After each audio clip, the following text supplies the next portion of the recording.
The Nuggets and the Raptors have emerged as the favorites to land James Harden. So let's talk about it. And I want to hear before we start today's video in the comments section who's going to land James Harden and what's it going to cost. And let's hop into today's video. Hit that like and subscribe button to support the channel. All right, look, the Houston Rockets are trying to get rid of Harden, and Harden's been professional about it except for that one night where he attended a strip club. But either way, there is a quote coming out that if they're going to trade James Harden, they're going to need 2 to 3 first-round players, a current star player plus a young player or maybe 2 young players, which they believe the package is available. Now, why the Toronto Raptors? It's because the Raptors general manager has done this before, with even a shorter window before, when he traded for Kawhi Leonard, giving up DeMar DeRozan, who was then the franchise cornerstone with Kyle Lowry in 2018-2019. Leonard was in his final year, and they turned that into a championship. Now, you seem the Raptors are going to try to do the same thing, trade Pascal Siakam, probably Terrence Davis, 2 to 3 picks, and, maybe I don't know what else would they throw in there, maybe Norman Powell in there, and I think that'd be a good package that would suffice the Rockets with or without Norman Powell. Depends on if the Raptors want to give up Powell. But I'd like to hear down below, what do you think the Raptors would need to give up to get him? Because if you look at it, the team it just would be wondering, because it would be able to stock them with draft picks and they'd be able to do it. Now, the problem with that the trade is it super benefits the Rockets. Rockets might even have a roster after that trade to still contend for a playoff spot, but while at the same time having multiple picks to have a quick rebuild. And that'd be cool. Like, I have nothing wrong with that. It's just then you got James Harden, Kyle Lowry, OG Anunoby, and Chris Boucher as your core, and Fred VanVleet, and maybe Norman Powell if they keep him. So that team could make a run in the playoffs, but I don't know if it's enough for the Raptors to win the championship. I feel like a few more trades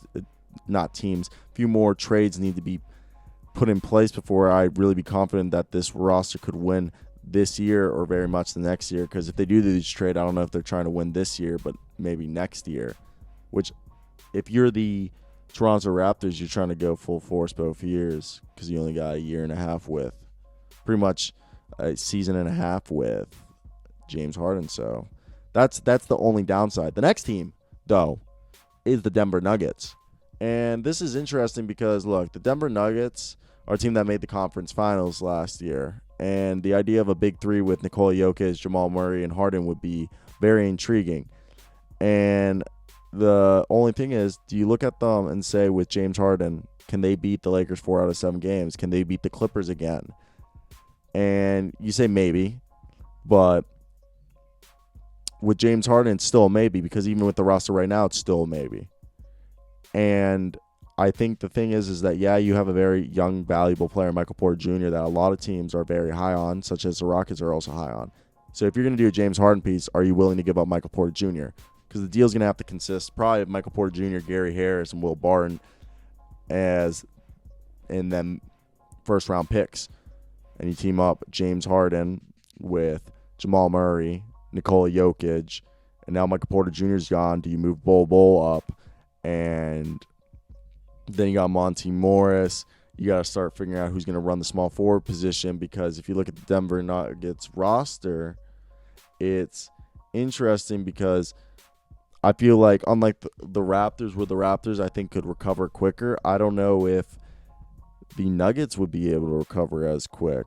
And I don't know if the Nuggets would be like more put off by this, you could say, if this deal were to happen. Like, let's look at it. So if they got rid of Michael Porter Jr., who's been averaging about 20 points a game, leave them with JaMychal Green, Paul Millsap, Monty Morris, PJ Dozier, Isaiah Hartenstein, Facundo Campazzo, RJ Hampton, and you obviously don't think they're going to play Marcus Howard or Vlatko Kanker. Maybe they start playing Zeke Nanje more, but I don't know if the lineup would be Nikola Jokic at center, Jamal at point guard, shooting guard James, and at the small forward position you create a hole because they don't really have a true small forward. So you'd hopefully be able to throw Bol. Maybe you have Bol play like a giant small forward, power forward position next to Paul Millsap in the starting lineup. Or you try to flip RJ Hampton or Zeke Nanje into a small forward that you can get. That's just one of the huge problems that like I think are about to arise. So if you look at the NBA trade rumors, you think they could swing in a trade to get a small forward in this deal? Because whatever team, there's got to be a third team because both teams are going to want pieces to fill out. Like I feel like whoever's taking on James Harden wants a third team inside, so they'd be able to get a guy who can fill in the voids, a veteran that they just gave up. Like, you got to replace Will Barr and Gary Harris and find a true small forward for them in that deal. They're not going to bring back Torrey Craig, who I think Torrey Craig got picked up too. So it's not even like they could bring back Torrey Craig, who's a Milwaukee Bucks. So Rondé Hollis Jefferson, Michael Kidd-Gilchrist, do you bring in a player like that to the team? That's what. So you're right there.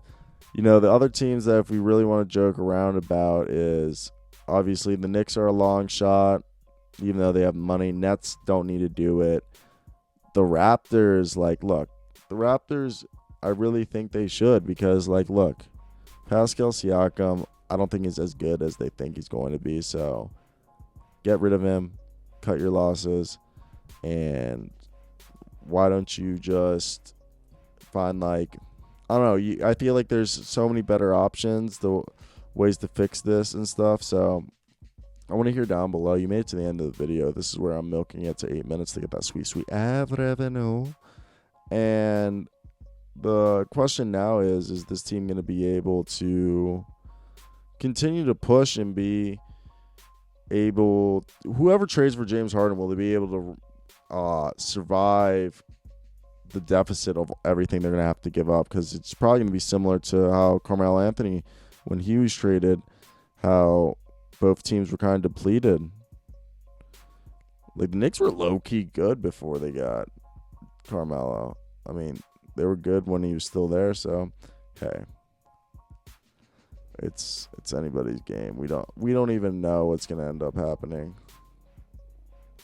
But yeah, it's going to be a wild season. So let me hear your comments down below. It'll be really interesting to hear them because, I find that interesting. I try to respond to all of them. I've been getting so many because the channel's been growing that it's been a little bit harder to respond to them.